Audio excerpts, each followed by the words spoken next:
It's looking for me, and I don't know how much time remains before it will take its claim on me. Just like it did everyone else that came here as a part of our group.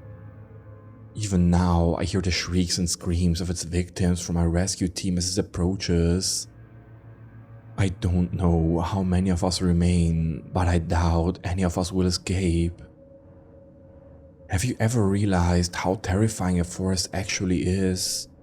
No matter how familiar you are with the wilderness or how well you know that particular forest, it can always turn against you, especially if you disrespect it and treat it unkindly like we did. I can already picture you, sitting safely while you read this from your phone or laptop and rolling your eyes at me. Let me paint you a picture, bear with me. The paths twist and turn, and it doesn't matter how straight of a line you walk if the forest has decided to keep you there. You'll wander within the trees, forever lost, just like I am. You will never escape. The entire time you'll hear the screams that might be a fox, but you can't be entirely sure because something about it just sounds uncannily off.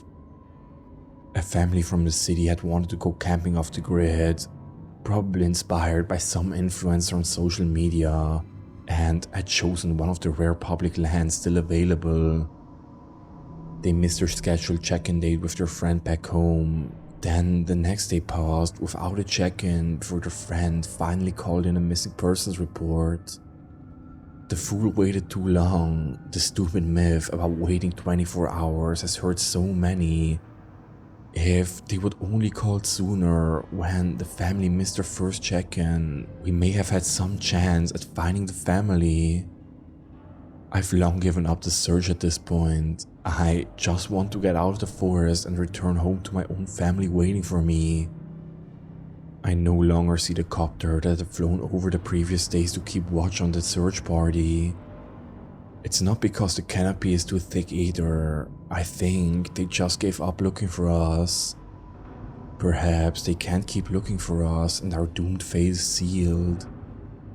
I need to move faster. The last scream wasn't as far away as the other screams before had been.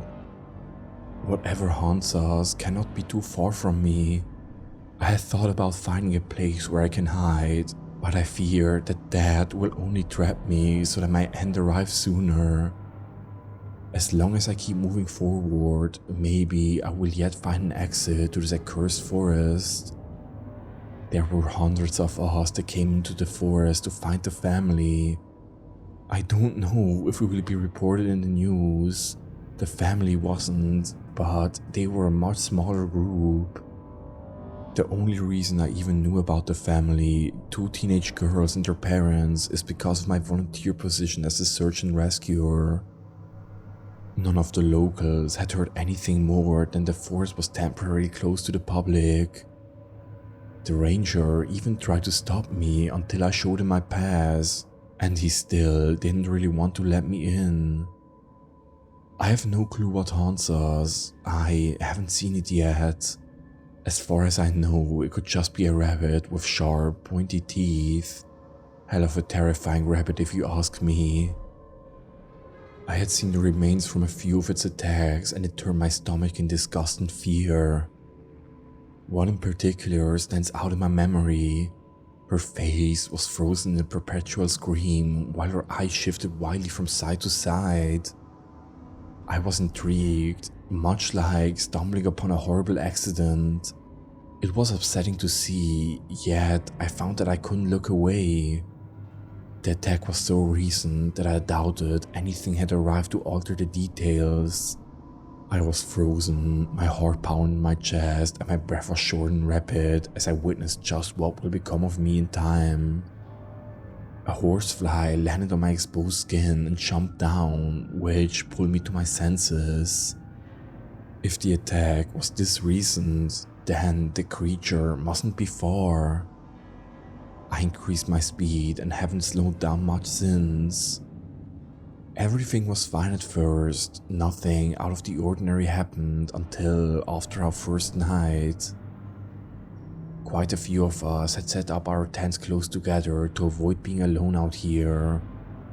We had another 3 days to finish our comb of the forest unless we found them sooner. The forest is huge and I could see other campfires in the far distance, marking other groups that had come together. I wonder if they escaped our fate or if they are haunted as well. Our camp spot was probably the largest, about 60 of us all together. Though a few were sharing their tents, so we didn't have as many tents put together. I was one of the few that was alone in their tent, either because the tent was too small to share or because the tent owner didn't bring their spouse with them, or both. My wife had stayed home while I searched in order to tend to our children. I missed her that first night, but now I'm glad she's back home. Whatever happens, I can rest knowing that she doesn't share the same fate as me, as that would completely destroy me. I wish I could call her, but the reception out here isn't strong enough to make any calls. We packed up the next morning and I left before all of the trash had been picked up, though none of the remaining trash was mine. However, I was in the group and I assumed the force considered me a member of the guilty party. If I had stayed and ensured everything was picked up, maybe none of us would be running terrified through a forest from some unknown horror. Maybe it wasn't just the trash, but also how rowdy and loud we'd been the night before as we bellowed our songs and blasted our music, which upset some local fauna trying to nest in the trees. I didn't realize anything was off until that afternoon when I began to hear screams of pain and fear. I don't know how many dead I have stumbled upon since that first attack, nor how many still remain. We all ran to the first screams of agony that echoed through the trees.